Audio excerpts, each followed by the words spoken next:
Dalam pelaksanaan perpisahan penutupan TMMD ke-111 Kodim 0718 Pati di kantor Desa Taman Sari, sebelum anggota Satgas kembali ke masing-masing satuan, dan Dim 0718 Pati harap Satgas tinggalkan kesan baik dan tidak ada permasalahan dengan warga setempat.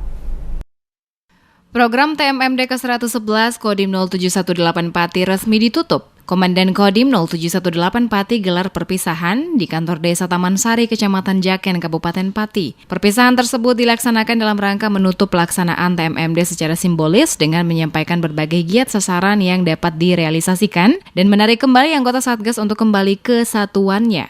Letnan Kolonel Korps Zeni Adi Ilhami, Komandan Kodim 0718 Pati mengatakan, selama menjalankan tugas di desa sasaran, diharapkan anggota Satgas tinggalkan kesan baik dan tidak ada permasalahan dengan warga setempat.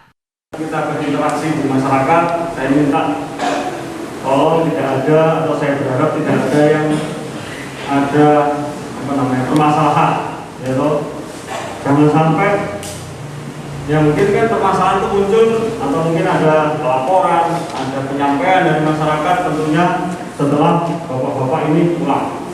Harapannya itu tidak terjadi. Usai pelaksanaan perpisahan di kantor desa setempat, Letnan Kolonel Korps Zeni Adi Ilhami menyampaikan, anggota Satgas langsung kembali ke satuan masing-masing.